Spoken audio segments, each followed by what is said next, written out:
My name is Alberto Carvalho. I'm the proud superintendent of the fourth largest school system in America, Miami-Dade County Public Schools.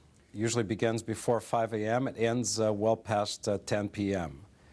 During the regular school year, it includes school visits, interaction with teachers, business leaders in the community, obviously the students, designing, modifying, enhancing curricular opportunities, improving the school experience for kids, testing the cafeteria food, doing considerable data analysis and preparation towards the continuous improvement model that we follow in Miami-Dade County Public Schools, to, of course, retain that very prized A-rated district designation that we accomplished and achieved this year, and continue the trend, which is now 2 years long, of no F schools in Miami-Dade, making us one of the highest performing urban school systems in America. I think it would be fair to say that winning the Broad Prize in no in this country was extremely meaningful, not only to me, but the entire school system, considering the level of poverty, diversity in this community. Secondly, this year, under the NAEP, which is the gold standard of national assessment, having Miami-Dade's fourth graders score #1 in reading in the country and #2 in mathematics, that too was a phenomenal feat. Thirdly, graduation rate at an all-time high, a historic high of 84.2%, higher than the state average, and rivaling the very best districts in the country. That would stand as a close third, powerful achievement of the school system over the past decade. With that said, I lose sleep overnight thinking about the lost opportunities for the 16% who are not graduating.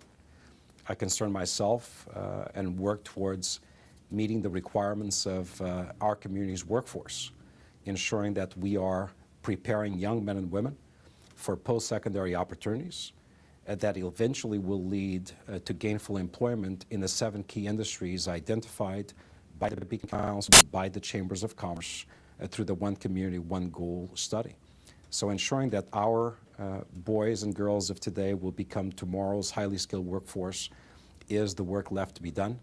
Ensuring that 100% of the kids graduate on time is work left to be done.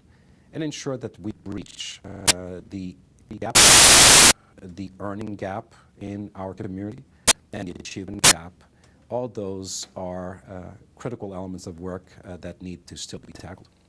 Well, #1, expanded learning opportunities beyond the traditional 180-day school year.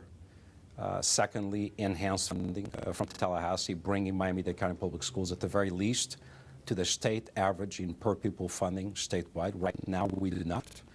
And that's quite frankly shameful and inexplicable, considering that in Miami-Dade, the cost of living is about 8% higher than the state average. None of us should accept 8% the state average, that we would be getting significantly less in terms of per pupil funding than the state on average gets.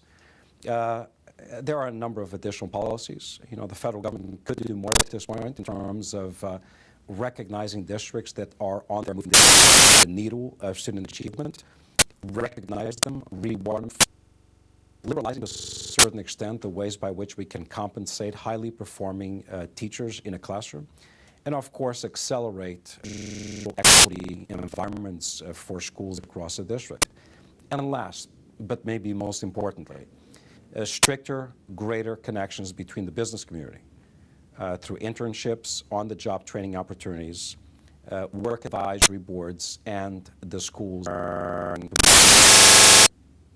The insufficiency of school funding is due to 2 factors. #1, meager increases through general revenues from the state, which are by and large driven by sales taxes, in addition to an inequitable treatment of school boards across the state when it comes to the most important tax that's levied by local effort, as opposed to municipal government, county government, which get to collect 100% of the increased valuation of properties of the tax roll annually.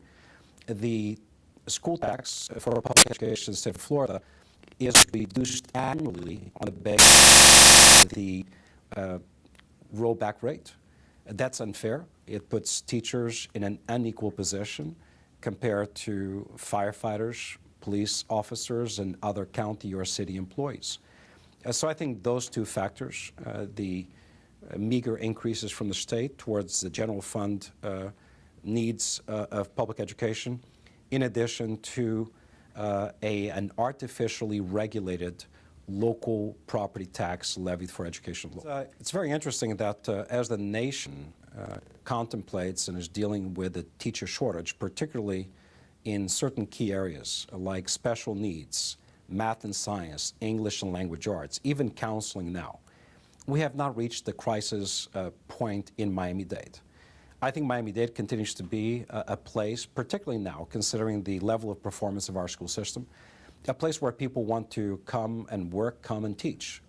But of course, that's becoming increasingly more difficult, considering the cost of housing in our community, the cost of insurance, the cost of services and goods in Miami-Dade, considering the cost of living and inflationary pressures.